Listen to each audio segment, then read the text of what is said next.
But even if we get to net zero, we still have to get carbon dioxide out of the atmosphere. So this is a bigger challenge than a lot of people have sort of really grabbed onto yet. It sounds like a big challenge, because if we take all the carbon dioxide out of the atmosphere, what are the trees going to turn into oxygen? That's the Biden administration's climate czar, John Kerry, speaking at the White House's climate summit virtually. Those comments came after the administration announced that it would seek a 50 to 52% reduction in U.S. carbon emissions by 2030. Environmentalists say we should focus on cutting back carbon emissions and not pulling carbon out of the atmosphere. I don't even know how you do that. Maybe you could start by stop taking these private planes. So let's welcome in Stacy Washington, host of Stacy on the Right on Sirius XM. She's also the co-chair of Project 21. That was John Kerry on a commercial plate. No mask, though. And back with us again, Aaron Elmore and Patrice Lee-Onwuka. Does anyone want to weigh in on John Kerry saying we got to take carbon dioxide out of the atmosphere? Aaron, I was wondering if I'm going to be taxed for exhaling. You know, remember that movie Waiting to Exhale? They call this taxing to exhale. Yeah, no, what should we do about his $11 million oceanfront property on Martha's Vineyard? Because someone that cares about rising water in the ocean and carbon emissions really shouldn't be building $11-12 million mansions, just saying. And his private planes, those really aren't good for the environment either. So he's another one of those typical liberals who said, do what I say, but not what I do.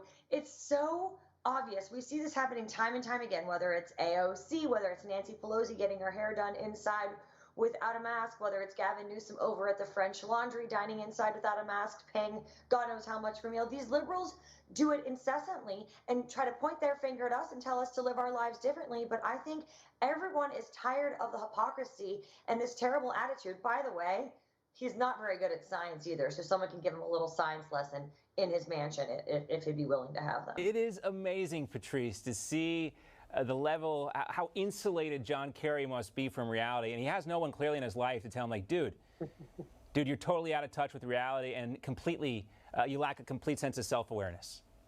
Well, it's certainly nice when you're married to the heir of the Heinz ketchup fortune, which allows you to buy those multi-million-dollar mansions and fly in private jets, while telling the rest of us that we are contributing to the decimation of the environment, so on and so forth. You know, I think John Kerry represents what is very often very common among the left, which is, as my colleague here just said, do as I say, not as I do. But even more than that, it's a total ignorance and willful ignorance of the costs that fall on the shoulders of the very people they claim they want to help. They claim they want to look out for poor people who are in communities that tend to suffer the worst impacts of pollution.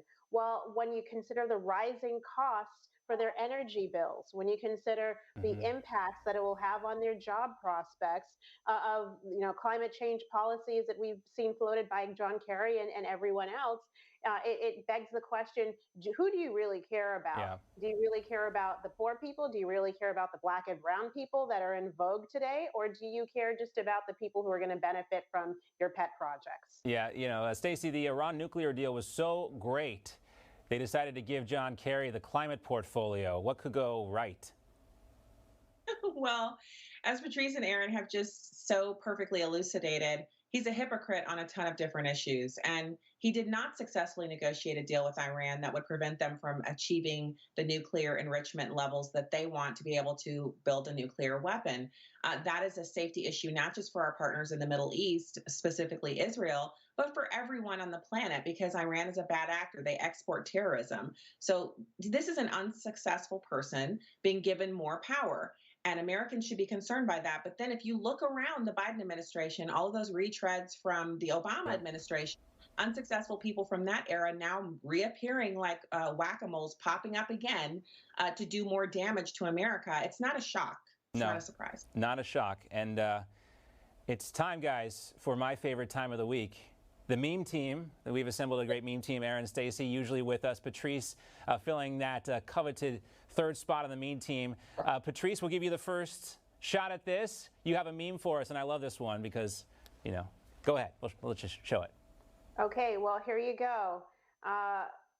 chicken. It is Friday. It is lunchtime. And who doesn't love chicken? But the question is, which chicken sandwich is best, Chick-fil-A or Popeyes? And I love this meme because the customer service at Chick-fil-A is absolutely Claire Huxtable from The Cosby Show. And when you go to Popeyes, expect from the movie Precious, Monice's attitude. Okay, but it's still good. I just had my first Popeyes chicken sandwich, by the way, not too long ago, and I can attest that is an accurate meme when it comes to the vibe. And I'm kind of down with that. It's okay. It's a different vibe. It's a different set of circumstances. And I love both sandwiches. All right, Stacy, you're next. So my meme is just two pictures of Fauci.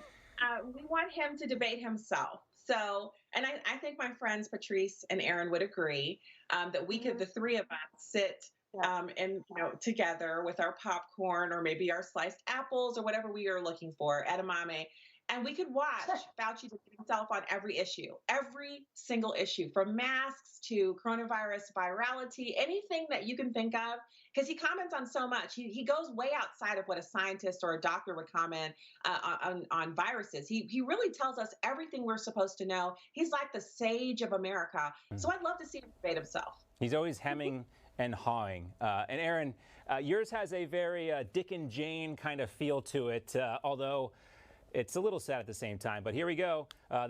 This one was for all the Democrats this week. Knife fights, no big deal. Kids being kids. It happens. We should just let it happen.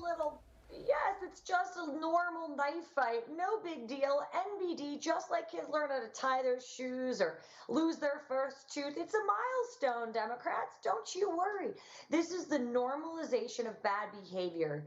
It is drawing good parents down, trying to bring us all to the lowest common denominator as Americans, as opposed to teaching Americans to be better people, work harder at raising your children, be a better mom, be a better dad. 2 family homes are good. Nope, instead, knife fights are A-okay. Yeah, and sadly there was a knife fight at a school yesterday. Of course it doesn't get as much coverage because it's not guns, but violent people choose weapons, whatever they can get their hands on. They're going to commit these acts of violence sometimes. All right, let's lighten it up a little bit because this is my meme, guys. Here we go. Got a picture of President Xi, and then he said they were going to reduce carbon emissions by half. So, this is the funny thing about this. The Biden administration falling all over themselves to appease the Chinese here and say they're going to cut carbon emissions. We know the Chinese aren't going to do this. And this reminded me, guys, of a scene from Indiana Jones and the Temple of Doom. Here it is. Nice try, Lao She.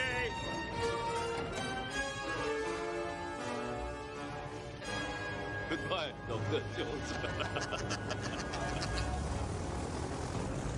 Okay, you guys all know the plot. Lao Che hired Indiana Jones to get some ashes for him from some secret temple in exchange for a diamond, but Lao Che has the upper hand the entire time.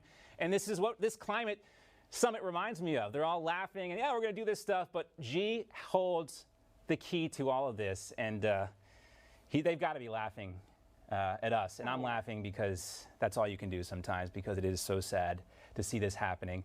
But we'll have to wrap it up there, ladies. Great memes, great conversation as always. We'll see you next week on the meme team. Our thanks to Patrice, Aaron, and Stacy. We'll see you guys soon.